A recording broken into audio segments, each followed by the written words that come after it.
क्या है डीआरटी, इसका एलिजिबिलिटी क्राइटेरिया क्या रहता है, इसमें कौन कौन सी जॉब अपॉर्चुनिटी रहती है और कौन कौन से इंस्टीट्यूट के अंदर आप काम कर सकते हैं, इसका सैलरी पैकेज क्या रहता है। हेलो दोस्तों, मैं रमेश चौधरी स्वागत करता हूं आप सभी का किरोसा एकेडमी के इस ऑनलाइन प्लेटफॉर्म पर, जिसमें आज अपन बात करेंगे एक पैरामेडिकल फील्ड का एक बहुत ही अच्छा कोर्स डीआरटी के बारे में।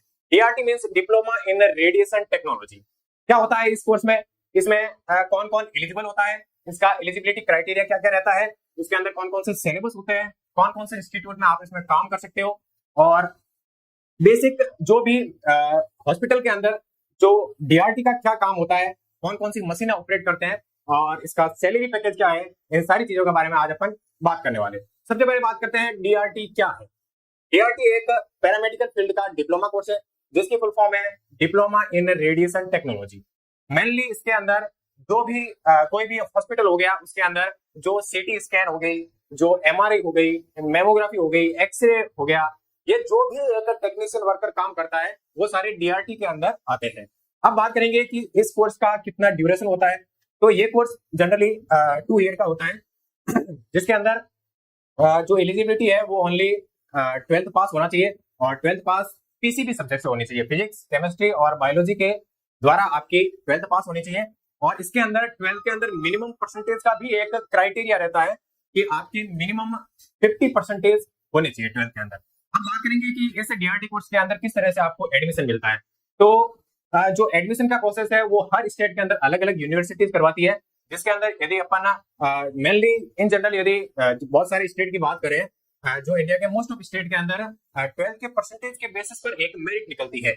उस मेरिट के अनुसार आपको एक फॉर्म भरना पड़ता है यूनिवर्सिटी का, उस फॉर्म के अनुसार आपकी काउंसलिंग प्रोसेस होता है और उस काउंसलिंग प्रोसेस के द्वारा आपको एक प्राइवेट कॉलेज अलॉट होती है और उस प्राइवेट कॉलेज के अंदर आपका 2 ईयर का डिप्लोमा कोर्स होता है। आगे अपन बात करेंगे और भी कुछ चीजें हैं जिनके बारे में अपन स्लाइड पे देखते हैं। देखो, इस वीडियो के अंदर अपन एलिजिबिलिटी, सैलरी, स्कोप और इन सारी चीजों के बारे में बात करने वाले हैं। जो एक पैरामेडिकल का एक ऐसा फील्ड है जिसके अंदर अपन मेनली रेडिएशन का यूज करते हैं डायग्नोस के लिए, है ना। डायग्नोसिस के लिए अपन रेडिएशन का यूज करते हैं। डायग्नोसिस मतलब किसी के यदि फ्रैक्चर हो गया तो उसकी सीटी स्कैन करवाना, एमआरआई करवाना, ताकि फ्रैक्चर की एग्जैक्ट जांच करना, उसके कौन कौन सा उसमें जो बोन है, उसके मसल्स है, उसमें जो भी डिफेक्ट है उनको अपन जानने के लिए ये डायग्नोस्टिक यूज करते हैं। Radiation technology is a branch of medical science where radiation is used for diagnosis. ठीक है, डीआरटी कोर्स जिसके अंदर अपन मेनली कौन कौन सी मशीनें ऑपरेट करते हैं, इसके अंदर आती है सीटी स्कैन की मशीन, है ना। आपने जहां भी अपन आपके नजदीकी कोई भी हॉस्पिटल होगा उसके अंदर आपने देखा होगा कि कहीं ना कहीं आपको सीटी स्कैन और एमआरआई की मशीन मिलती है और घर परिवार में किसी न किसी ने सीटी स्कैन तो करवाई होगी। तो जो टेक्नीशियन सीटी स्कैन एमआरआई करते हैं वो इस डीआरटी कोर्स से ही बनते हैं। साथ में एमआरआई मशीन हो गई, मेमोग्राफी होती है, ब्रेस्ट की स्कैनिंग के लिए मेमोग्राफी होती है, वो भी अपन रेडियोग्राफर ही उसको ऑपरेट करते हैं। एक्सरे मशीन हो गया, इन जनरल कहीं भी अपन हॉस्पिटल में जाएंगे तो सबसे पहले एक्सरे तो डॉक्टर लिखता ही है, तो वो सारे एक्सरे हो गए। एक पेट सीटी होती है, पोजिट्रॉन इमिशन टोमोग्राफी एक सीटी होती है, वो भी अपन रेडियोग्राफर ही ऑपरेट करते हैं। और साथ ही अपन ये जितने भी अपन जो मशीनों से टेस्ट कर रहे हैं, इसके साथ साथ अपने को सेफ्टी भी ध्यान में रखनी पड़ती है कि एक्स्ट्रा डोज नहीं लगनी चाहिए, वर्कर को डोज नहीं लगनी चाहिए, और पेशेंट के अलावा जो और में जो भी रिलेटिव आ रखा है उसको डोज नहीं लगनी चाहिए। और इन सारी चीजों के बारे में अपने को नॉलेज इस डीआरटी कोर्स के अंदर दिया जाता है। फिर बात करेंगे, ड्यूरेशन 2 ईयर का आता है, 2 साल का ये एक पैरामेडिकल कोर्स है और रेडिएशन मेनली फोकस है डायग्नोसिस, अपन डायग्नोस्टिक्स करता है रेडिएशन के थ्रू। और 12th साइंस की होनी चाहिए जिसके अंदर ओनली पीसीबी होनी चाहिए, आपके फिजिक्स, केमिस्ट्री और बायोलॉजी से क्लास 12th होनी चाहिए। सॉरी, क्या हो, ठीक है, क्लास 12th फिजिक्स, केमिस्ट्री और बायोलॉजी से होनी चाहिए। और मिनिमम एज भी दे रखी है, 17 साल मिनिमम एज रिक्वायर होती है। आप 16 के हो तो डीआरटी कोर्स नहीं कर सकते हो, 17 के बाद ही आप, या 17 के बाद में आप डीआरटी कोर्स के अंदर एडमिशन ले सकते हैं। और ये मैंने बता दिया है कि एडमिशन है वो मेरिट बेस पे होता है, आपके क्लास 12th की परसेंटेज के बेसिस पे एक मेरिट बनती है, उस हिसाब से आपका इसमें एडमिशन होता है। फिर बात करेंगे जो डीआरटी का 2 ईयर का डिप्लोमा कोर्स है, इसके अंदर क्या क्या सिलेबस है, अपने कितने सब्जेक्ट है, कौन कौन से सब्जेक्ट पढ़ने पड़ेंगे। तो सबसे पहला सब्जेक्ट है इसमें रेडिएशन फिजिक्स। रेडिएशन फिजिक्स के बाद आते हैं एनाटॉमी और फिजियोलॉजी, है ना। उसके बाद आता है रेडियोथेरेपी इक्विपमेंट। रेडियोथेरेपी इक्विपमेंट वैसे सीटी स्कैन, एमआरआई हो गई, और साथ में थेरेपी के वो सीटी एमआरआई रेडिएशन मॉडलिटीज है ना, जिसे अपन इमेज देखते हैं। रेडियोथेरेपी मशीन के अंदर आती है लिनेट हो गई, कोबार 60 हो गई, ब्रेकीथेरेपी हो गई, ये सारी जो थेरेपी की मशीन होती है जो कैंसर के ट्रीटमेंट में यूज होती है, उनका भी सब्जेक्ट इसके अंदर आता है थोड़ा बहुत।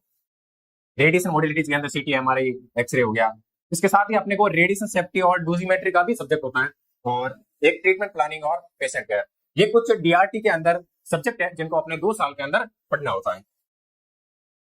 आफ्टर डीआरटी आप एक रेडिएशन टेक्नीशियन बनते हैं, और रेडिएशन टेक्नीशियन बनने के बाद में देखो इसके अंदर डीआरटी करने के बाद और भी ऑप्शन है। एक तो आप रेडिएशन टेक्नीशियन बन सकते हैं, साथ ही आरएसओ होता है, रेडिएशन सेफ्टी ऑफिसर, जो जहाँ भी रेडिएशन का जो रीजन होता है, जहाँ पर थेरेपी की मशीनें होती है, वहाँ पर एक आरएसओ होते हैं जो उन सारों को संचालित करते हैं। वहाँ पर सेफ्टी इक्विपमेंट ध्यान रखना, वहाँ पे पेशेंट केयर भी होनी चाहिए, डोजीमेट्री वगैरह, सारी ट्रीटमेंट प्लानिंग वगैरह एक आरएसओ के ही दिशा निर्देश के अंदर ये सारी प्लानिंग होती है। तो आप आरएसओ भी बन सकते हैं, ट्रीटमेंट प्लानिंग असिस्टेंट भी बन सकते हैं। तो ये कुछ डीआरटी करने के बाद में क्या क्या आप बन सकते हैं उनके बारे में, टेक्नीशियन बन सकते हैं, आरएसओ बन सकते हैं, और प्लानिंग असिस्टेंट भी आप इसमें बन सकते हैं। साथ में बात करेंगे कि कौन कौन सी जगह पर आप डीआरटी करने के बाद में काम कर सकते हैं एज ए गवर्नमेंट और प्राइवेट इंस्टीट्यूट। इसके अंदर यदि मैं बात करूं गवर्नमेंट इंस्टीट्यूट की, तो सबसे बड़ा एक इंस्टीट्यूट आता है AIIMS, all India institute of medical science, जिसके अंदर बहुत अच्छी सैलरी पैकेज भी रहता है और एक अच्छी जॉब है एम्स के अंदर। साथ ही अपने ईएसआईसी गवर्नमेंट हॉस्पिटल होता है, वहां भी अपने इसमें भरपूर वैकेंसी आती है, वहां भी आप डीआरटी करने के बाद में काम कर सकते हैं। टाटा मेमोरियल हॉस्पिटल हो गया, और बहुत सारे स्टेट के बहुत सारे गवर्नमेंट और प्राइवेट हॉस्पिटल के अंदर आप काम कर सकते हैं। और अभी की जो ये टाइम चल रहा है, इसके अंदर जो डीआरटी कोर्स है, इसकी वैल्यू मार्केट में बहुत ज्यादा है, इसकी रिक्वायरमेंट मार्केट के अंदर बहुत ज्यादा है। और जो आज का समय है, इसके अंदर आप हर छोटी बड़ी सिटी में देख लो, वहां पर सीटी स्कैन और एमआरआई वगैरह हर जगह लग रही है, और वहां पर टेक्नीशियन की बहुत ज्यादा जरूरत रहती है इन चीजों को ऑपरेट करने के लिए। तो इन कोर्सेज की डिमांड भी बढ़ रही है। यदि मैं बात करूं इसमें सैलरी की, तो ये गवर्नमेंट की सैलरी है जो 25,000 से 60,000 के बीच में रहती है। ये एक लेवल 6 का पैकेज है। ये मैं अलग अलग स्टेट की बात कर रहा हूँ। किसी स्टेट में शुरुआती सैलरी 45,000 भी हो सकती है ना। और एम्स के अंदर तो और भी ज्यादा इसमें पे लेवल रहता है। एम्स में अपने लगते ही 65,000 के आसपास से ये शुरू होती है, और ये यदि अपना प्रमोशन वगैरह मिला है तो 80,000 के आसपास ये चली जाती है। एम्स हो गया, ईएसआईसी हो गया, इनके अंदर अच्छी सैलरी रहती है। और बाकी यदि स्टेट की बात करें तो स्टेट के अंदर 45 to 60,000 के बीच में सैलरी इसमें रहती है। तो एक 2 साल का 12th करने के बाद में 2 साल का डीआरटी का कोर्स करते ही आपको सीधी जॉब लग रही है, और वो भी इतना अच्छा पैकेज दे रही है, और वो भी बिना किसी कॉम्पिटिटिव एग्जाम के। आप 12th के परसेंटेज के बेस पे आप इस डीआरटी कोर्स में एलिजिबल हो रहे हो और इस नौकरी के भागीदार बन रहे हो, तो इससे बड़ी अपॉर्चुनिटी क्या होगी, है ना। तो ये एक बहुत अच्छी अपॉर्चुनिटी है डीआरटी कोर्स जो आपको दे रहा है ना। तो लेवल 6 की ये पे मैट्रिक्स रहती है, और इसमें एम्स की अलग सैलरी पैकेज रहता है। एम्स और ईएसआईसी का जनरली सेम ही पैकेज रहता है। इसमें आरआरबी के अंदर भी आती है, रेलवे के अंदर भी इसमें वैकेंसी आती है, जिसमें भी अपन भाग ले सकते हैं। लेकिन बच्चों इसमें एक थोड़ा सा चेंजेस है कि जो डीआरटी वाला स्टूडेंट है, वो एम्स और ईएसआईसी के अंदर पार्टिसिपेट करने के लिए उसको 2 ईयर का मिनिमम एक्सपीरियंस चाहिए होगा किसी भी गवर्नमेंट हॉस्पिटल का, है ना। 2 साल का तो आपने डीआरटी का डिप्लोमा कोर्स कर दिया, उसके बाद में 2 साल का आपको किसी भी गवर्नमेंट हॉस्पिटल से एक्सपीरियंस लेना पड़ेगा, और उस एक्सपीरियंस के बेसिस पे आप आगे एम्स और ईएसआईसी के अंदर एलिजिबल हो सकते हैं। वहां पे एक कॉम्पिटिटिव एग्जाम को फाइट करना पड़ेगा, और आप सीधे एम्स में वैकेंसी ले सकते हैं। बाकी स्टेट के अंदर सीधी भर्ती आती है परसेंटेज के बेस पे, और वहां पे स्टेट में आप सीधे ही रेडियोग्राफर बन सकते हैं। तो बच्चों डीआरटी कोर्स के बारे में जो भी जनरल इंट्रोडक्शन था, जो भी इन डेप्थ चीजें थी, मैंने सारी आपको बता दी है। हर बच्चा जो मेडिकल फील्ड का है वो एमबीबीएस करके डॉक्टर नहीं बन सकता है। कुछ ऐसे भी हीरो होते हैं जो डॉक्टर के साथ मिलकर उनकी चीजों को सरल कर एक पेशेंट का इलाज करने में योगदान देते हैं। तो डीआरटी किए हुए जो रेडियोग्राफर बनते हैं, उनका यही काम रहता है कि डॉक्टर के साथ में मिलकर आप सीटी स्कैन करो, उनकी इमेजिंग लो, एमआरआई करो, उसकी इमेज लो, फिर वो आगे डॉक्टर को भेजो, डॉक्टर उसकी रिपोर्ट तैयार करता है। तो आप एक तरह से डॉक्टर का साथ दे रहे हैं ना। तो ये जो टेक्नीशियन फील्ड है, ये भी एक मेडिकल के अंदर डॉक्टर के लिए एक बहुत ही सहायता की कड़ी बन जाती है, उसका एक सहयोगी होता है ना। तो आप एमबीबीएस चाहे नहीं कर पाए होंगे, नीट क्लियर नहीं कर पाए होंगे, लेकिन आपके लिए डीआरटी भी एक बहुत अच्छा कैरियर ऑप्शन बन सकता है। तो जो भी बच्चे अभी क्लास 12th की है या उन्होंने पहले भी कर रखी है, वो आज भी उसमें एडमिशन ले सकता है। जिन्होंने पहले किया वो भी ले सकते हैं, और जिसने रिसेंटली 12th की है उनके लिए तो सोने पे सुहागे वाली बात है। तो हर स्टेट के अलग अलग जो यूनिवर्सिटीज होती है उनके फॉर्म आते हैं, उन फॉर्म का ध्यान रखना आप, और जैसे फॉर्म आया फॉर्म फिल करना, और फिर आपकी काउंसलिंग होगी और उस काउंसलिंग के थ्रू आपको कोई भी प्रॉब्लम जरूरत होगी और उस कलर से आप 2 ईयर का डिप्लोमा कोर्स कर सकते हैं।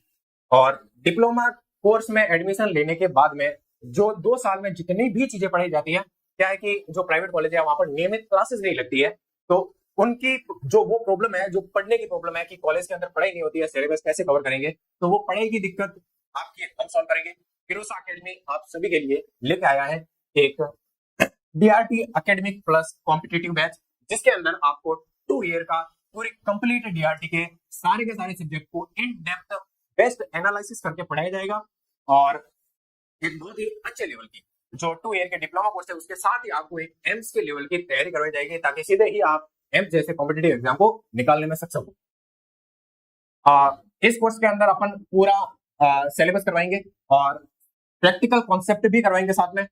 गवर्नमेंट एग्जाम के जैसी अपन टेस्ट सीरीज भी इसमें चला रहे हैं और उसमें बहुत अच्छे लेवल के अपन क्वेश्चन करवा रहे हैं, और साथ ही एम्स की आपके एक्सपीरियंस फैकल्टी है वो आपको इस बैच के अंदर बहुत ही अच्छे लेवल की डीआरटी के बारे में पढ़ाने वाले हैं आपको, ठीक है। और इस कोर्स के अंदर आपको लाइव प्लस रिकॉर्डेड फॉर्म के अंदर क्लासेस मिलेगी, साथ में उसी क्लासेस का पीडीएफ फॉर्म के अंदर आपको नोट्स मिलेंगे, और वीकली टेस्ट रहेंगे, लाइव टेस्ट रहेंगे, साथ में टेस्ट रिकॉर्डेड भी पढ़े रहेंगे, और साथ में एक पर्सनल मेंटरशिप रहेगी, 1-on-1 गाइडेंस रहेगी, और आपके लाइव डाउट सॉल्व किए जाएंगे, ठीक है बच्चों। तो ये अपने किरोसा एकेडमी के ऊपर अभी कोर्स लॉन्च किया है डीआरटी का, तो उसमें भी आप अपना एडमिशन ले सकते हैं और डीआरटी की पढ़ाई यहां से कर सकते हैं। जो बच्चे अभी इस कोर्स को लेना चाहते हैं वो कमेंट करें DRT 2025 और उनको अगले 24 घंटे के लिए एक डिस्काउंट कूपन मिलेगा जो अगले 24 आवर्स के लिए वैलिड रहेगा। तो आज ही आप जाकर इस कोर्स को ज्वाइन कर सकते हैं। कहां पर? किरोसा पैरामेडिकल ऐप जो आपको प्ले स्टोर पर मिल जाएगा। करना क्या है, प्ले स्टोर से किरोसा पैरामेडिकल का ऐप डाउनलोड करना है और वहां से DRT का कोर्स है उसके अंदर आप इनरोल कर सकते हो। यदि आप कमेंट करते हो DRT 2025 तो आपको 24 आवर्स अगले 24 आवर्स के लिए आपको एक कूपन मिलेगा, डिस्काउंट कूपन, जो आप वहां पर अप्लाई कर कुछ डिस्काउंट का लाभ उठा सकते हैं। ठीक है बच्चों, तो ये अपन ने बात की है DRT diploma in radiation technology course के बारे में। मिलते हैं इसी तरह किसी अगले इंफॉर्मेटिव वीडियो में। तब तक के लिए अपना ध्यान रखिए, हंसते रहिए, मुस्कुराते रहिए और अपने करियर को लेकर इसी तरह से सीरियस रहिए, क्योंकि हम सबको गवर्नमेंट नौकरी एक दिन लेगी। धन्यवाद।